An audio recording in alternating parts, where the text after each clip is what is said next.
Hey guys, स्वागत है आपका मेरे चैनल पर। आज के इस वीडियो में बात करेंगे एनएसपी स्कॉलरशिप के बारे में, चाहे फ्रेश फॉर्म हो या फिर रिन्यूअल हो। और टॉपिक है guys, payment file rejected by agency. बहुत से स्टूडेंट्स लगातार मेरे कमेंट सेक्शन में कमेंट्स कर रहे हैं और पूछ रहे हैं कि क्या स्कॉलरशिप आएगी, स्कॉलरशिप रिजेक्ट हो चुकी है, payment file rejected by agency PFMS के स्टेटस पर दिखा रहा है। ऐसे में वीडियो में बने रहिए और देखते हैं क्या सॉल्यूशन निकाला जाए इस प्रॉब्लम का। तो गाइस, सबसे पहले हम बात कर लेते हैं, कुछ रीजन देख लेते हैं जिसके चलते आपकी स्कॉलरशिप रिजेक्ट हो रही है, और उसके बाद गाइस हम सॉल्यूशन भी देख लेंगे। तो सबसे पहले गाइस, अगर आप हमारे चैनल पर नए हैं तो दोस्तों चैनल को सब्सक्राइब कीजिए, क्योंकि लगातार इस चैनल पर आपको स्कॉलरशिप से रिगार्डिंग यहाँ पर आपको हर अपडेट मिलती रहेंगे। और उसके साथ बेल आइकन दबाइए ताकि जब भी मैं नया वीडियो डालूं आप तक नोटिफिकेशन पहुंच जाए सबसे पहले। तो दोस्तों यहाँ पर सबसे पहले हम कुछ रीजंस देख लेते हैं जिसके चलते आपकी जो पेमेंट फाइल है वो रिजेक्टेड कर दी जाती है बाय एजेंसी, या फिर आपका जो ट्रांजैक्शन है वो फेल्ड हो जाता है। तो गाइस, सबसे पहला रीजन है इनएक्टिव बैंक अकाउंट। अब आप बोलेंगे कि एक ही बात कितनी बार रिपीट करोगे, तो भाई मैं आपको कहूंगा कि आप एक ही गलती कितनी बार रिपीट करोगे। तो भाई यह बहुत ही इंपॉर्टेंट रीजन है।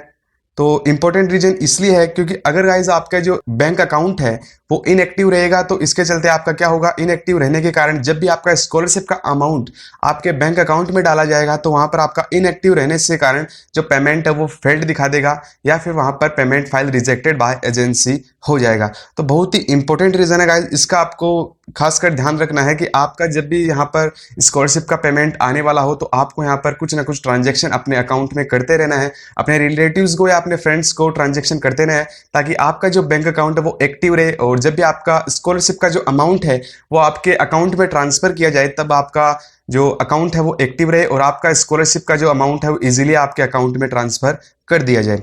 तो बहुत ही इंपॉर्टेंट रीजन है इनएक्टिव बैंक अकाउंट। तो गाइज आपका जो बैंक अकाउंट है वो एक्टिव रहे, इसका आपको खासकर ध्यान रखना है। देन गाइज आपका जो स्कॉलरशिप का रिजेक्ट होने का दूसरा रीजन है वो गाइज ट्रांजेक्शन लिमिट।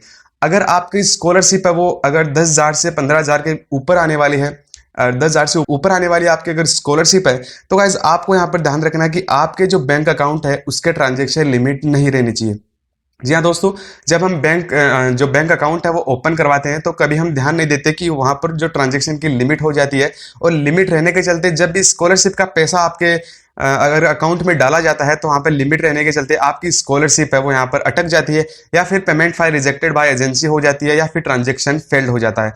सपोज अब अगर आपने एक बैंक अकाउंट ओपन करवाया और उसकी ट्रांजेक्शन लिमिट है 10,000, और अगर आपका जो स्कॉलरशिप का अमाउंट है वो आने वाला है 20,000 या 25,000, तो ऐसे में क्या होगा कि आपकी जो ट्रांजेक्शन की लिमिट रहने के चलते आपकी जो स्कॉलरशिप का जो अमाउंट है वहां पर जब भी अपना आपके अकाउंट में डाला जाता है तो वहां पर आपका रिजेक्टेड हो जाएगा, या फिर ट्रांजेक्शन फेल्ड हो जाएगा ट्रांजेक्शन लिमिट रहने के चलते। तो गाइज ये भी बहुत ही एक इंपॉर्टेंट रीजन है जिसके चलते बहुत सी स्कॉलरशिप है वो यहाँ पर अटक जाती है, रिजेक्टेड हो जाती है, यहाँ पर ट्रांजेक्शन फेल्ड हो जाती है, और स्टूडेंट्स फिर लगातार परेशान होते रहते हैं, फिर कमेंट सेक्शन में लगातार पूछते रहते हैं। तो गाइज मैंने यहाँ पर जो दो रीजन है वो पिछली बार भी बताए थे, पिछले वीडियो में बताए थे। तो गाइज आप अगर हमारे चैनल पर नए हैं तो चैनल से जुड़े रहिए, क्योंकि लगातार इस चैनल पर आपको स्कॉलरशिप से रिगार्डिंग हर अपडेट मिलती रहेंगी, पीएफएमएस से रिलेटेड आपको हर अपडेट मिलती रहेंगी। तो दोस्तों यहाँ पर जो थर्ड रीजन है वो है आधार लिंकेड विथ बैंक अकाउंट। अब दोस्तों कुछ स्टूडेंट्स बोलेंगे कि ये कंपलसरी नहीं है, अगर आपका आधार लिंकेड नहीं है बैंक अकाउंट के साथ तो आपकी स्कॉलरशिप आ जाएगी। तो भाई मैं मानता हूं आपकी स्कॉलरशिप आ जाएगी, लेकिन अगर आपका जो आधार है वो बैंक अकाउंट से लिंक रहेगा तो इसमें आपकी कोई भी प्रॉब्लम नहीं है, आपको कोई भी प्रॉब्लम नहीं होगी, आपका इसमें कुछ नहीं जाएगा।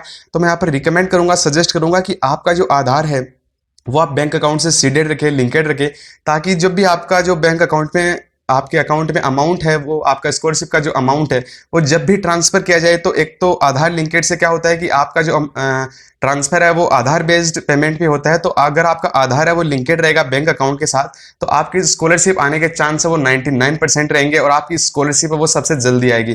तो गाइस यहाँ पर आपको सजेस्ट करूंगा कि आपका जो आधार है वो आपके बैंक अकाउंट से लिंक होना चाहिए, और अगर आपके अभी तक लिंक नहीं करवाया है तो गाइस जल्दी कीजिए, क्योंकि अगर आपका स्कॉलरशिप का जो अमाउंट है वो आने वाला है तो जल्दी कीजिए, आपका आधार है वो बैंक अकाउंट से लिंक करवाइए, ताकि आपका जो जब भी स्कॉलरशिप का जो अमाउंट है आपके अकाउंट में ट्रांसफर किया जाए तो आपको कोई भी प्रॉब्लम ना हो, आपके जो पेमेंट फाइल है वो रिजेक्टेड नहीं हो एजेंसी के द्वारा, या फिर आपका जो ट्रांजेक्शन है वो फेल्ड नहीं हो। तो गाइज आई होप आपको यार तीनों रीजन समझ में आएंगे जिसके कारण आपकी जो पेमेंट है वो यहाँ पर रिजेक्टेड कर दी जाती है एजेंसी के द्वारा, या फिर आपका जो अमाउंट है वो यहाँ पर ट्रांजेक्शन फेल्ड हो जाता है। अब गाइज हम बात कर लेते हैं यहाँ पर सॉल्यूशन का। तो गाइज सॉल्यूशन यही है कि सबसे पहले तो आपको यहाँ पर आपका बैंक अकाउंट है वो एक्टिव रखना है। एक्टिव होगा तभी आपका जो अमाउंट है जब भी आपके अकाउंट में डाला जाएगा तो वहां पर आपको स्कॉलरशिप का पैसा आपको इजीली मिल जाएगा। देन दोस्तों यहाँ पर दूसरा पॉइंट है कि आपका जो ट्रांजेक्शन की लिमिट है, अगर आपको पता हो कि आपकी ट्रांजेक्शन लिमिट है आपके अकाउंट में, तो उस ट्रांजेक्शन लिमिट को हटवाइए ताकि जब भी आपका स्कॉलरशिप का अमाउंट डाला जाए तो वहां पर ट्रांजेक्शन लिमिट रहने के चलते आपकी स्कॉलरशिप है वो रिजेक्ट ना हो। तीसरा गाइज यहाँ पर रिकमेंड करूंगा कि आपका आधार है वो लिंकेड रहना चाहिए। कंपलसरी नहीं है लेकिन आपका एक ऑप्शनल है कि आप इसका आधार है वो लिंक करवाइए ताकि आपका फ्यूचर में आपको कोई प्रॉब्लम नहीं हो। आप जब भी कोई स्टेट स्कॉलरशिप ले या फिर इंस्पायर स्कॉलरशिप ले, अन्य स्कॉलरशिप ले, तो वहां पर आपको आधार लिंकेड की कंपलसरी वहां पर होना चाहिए। तो दोस्तों यहाँ पर जो तीनों रीजन है, जो तीनों मैंने पॉइंट्स बताए हैं, ये आपका सॉल्यूशन है। और गाइज एक सॉल्यूशन यहाँ पर एक और बताना चाहूंगा कि आपका जो यहाँ पर payment file rejected by agency यहाँ पर दिखा रहा है, तो गाइज आपको जो स्कॉलरशिप है वो यहाँ पर रुकेगा नहीं, आपकी स्कॉलरशिप कंफर्म आएगी। अगर आपको टोकन नंबर मिल चुका है और थोड़े दिन पहले यहाँ पर under processing with bank CBS था और अभी यहाँ पर payment file rejected by agency हो गया है, तो गाइज आपको यहाँ पर घबराने की बिल्कुल भी आवश्यकता नहीं है। आपकी स्कॉलरशिप कंफर्म आएगी, लेकिन आपको थोड़ा वेट करना होगा कि 1 या 1.5 महीने के बाद आपकी जो payment file rejected by agency यहाँ पर शो हो रहा है, यहाँ पर वापस से अंडर प्रोसेसिंग बैंक सीबीएस हो जाएगा। क्योंकि अगर आपके एक बार रिजेक्टेड हो जाती है तो वही जो अमाउंट है आपका आपके अकाउंट में वापस से ट्रांसफर करने की कोशिश की जाती है। और अगर उस समय आपका जो अकाउंट है वो एक्टिव रहता है, ट्रांजैक्शन की लिमिट नहीं रहती, आधार से लिंकेड रहता है, तो आपका जो पेमेंट जो है वो सक्सेस हो जाता है। तो गाइज आई होप ये आज का छोटा सा वीडियो आपको अच्छा लगा होगा। वीडियो अगर लगा हो तो लाइक कीजिए, चैनल को सब्सक्राइब कीजिए। तो गाइज मिलते हैं नेक्स्ट वीडियो में, तब तक के लिए बाय बाय, जय हिंद।